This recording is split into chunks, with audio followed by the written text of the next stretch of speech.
Lyndon Is that Lebayan. getting picked up? Okay, testing. Hi guys, my name is Lyndon. I'm a full-time software developer and a would-be, wannabe wedding filmmaker on weekends.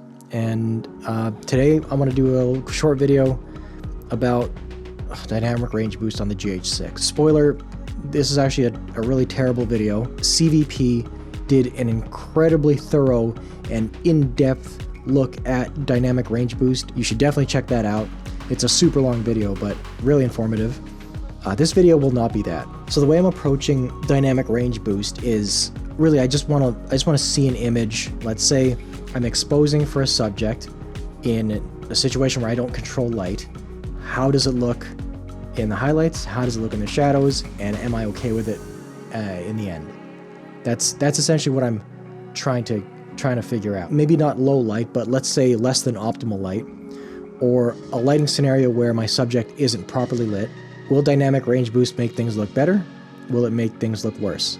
Now we already know Micro Four Thirds cameras don't perform too well in low light. There's an ISO level and an exposure that I am comfortable with as far as noise is concerned, both in the highlights and in the shadows. I'm okay with a little bit of noise, a little bit of degradation, also given the grade of the image. But I want to find where that is. On the GH6, I'm finding it's not too bad. So I had plans this weekend to try and do like some test shots outside. We had like really nice overcast, and it would have been great to be outside for that overcast, but we went from extreme torrential like downpour right into blizzard-like snow-like conditions. So it was pretty insane. Like I tried to take Yuki out for a walk in the rain. I thought it would be fun, but it was way too crazy. And then the next day, it was a blizzard, and then the days following, it's just, blizzard plus rain plus thaw plus flooding. So all my test shooting's been indoors.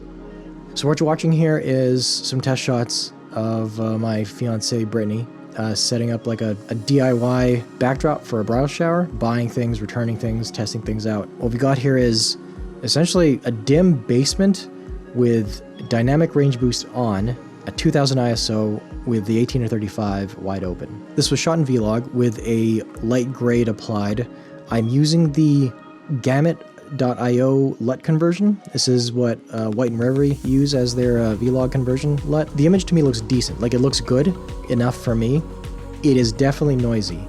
I know dynamic range boost is supposed to be helping out with the highlights. You get an extra half stop to full stop of highlights. When you're bumping up the ISO this high, the shadows do get a little bit messy. I think you'll be able to see it here, even on YouTube. Everybody's tastes are different. I'm not too picky in terms of how muddy or how noisy the shadows look if I know the subject is exposed well enough. So what about in broad daylight? What about like noonish, sun's super high? You're definitely using an ND filter, and the ND filter I was using is it's a pretty cheap. It's like a $50 Gobi before they changed the name to Earth. It's a $50 Gobi ND filter with no hard stops, with notched indicators. So there's no stop rating. There's no numbers on it. You just spin till you get an X and then you stop.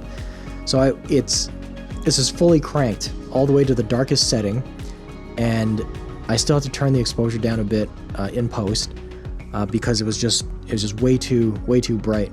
So I'm noticing with DRB on in the highlights you're getting a lot more contrast, a lot more detail, that's for sure, but in the shadows it's still pretty noisy. And that's obviously an artifact of the ISO being super high. But yeah, is it passable? For me, it is. Would I take this DRB image over the non-DRB image? I don't know. Well exposed with broad daylight, I actually think I would prefer DRB off. I know there are other YouTubers have done these tests saying that dynamic range boost looks better in well-lit scenarios. I'm not so sure, but also that could be the grade, and that also could be the quality of my my ND. Maybe if I had a stronger ND, that wouldn't be the case, but that's what I'm working with.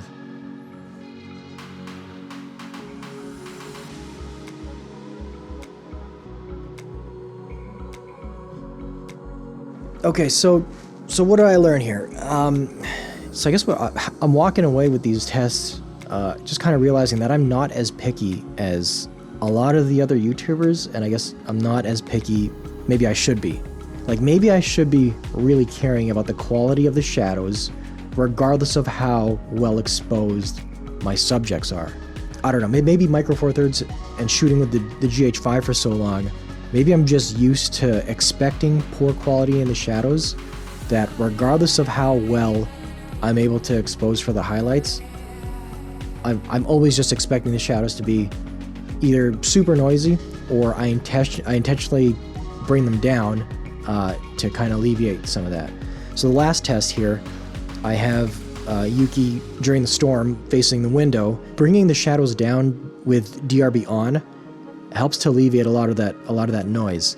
Likewise, when DRB is off and I try to bring the shadows up to expose it to match the DRB image, it's hella noisy. So I guess this is showing me there are scenarios where dynamic range boost on with shadows brought down a bit in post could potentially look better. I don't know if I'd say that's a fix for like low light and what if I would be doing that in low light scenarios, but I don't know. I feel like I gotta play with it more, but in a pinch, I don't think I'll be relying on DRB. I probably won't be turning it on as often as other people will be. I still very much wish we had dual native ISO. Like the S5 has it, you know?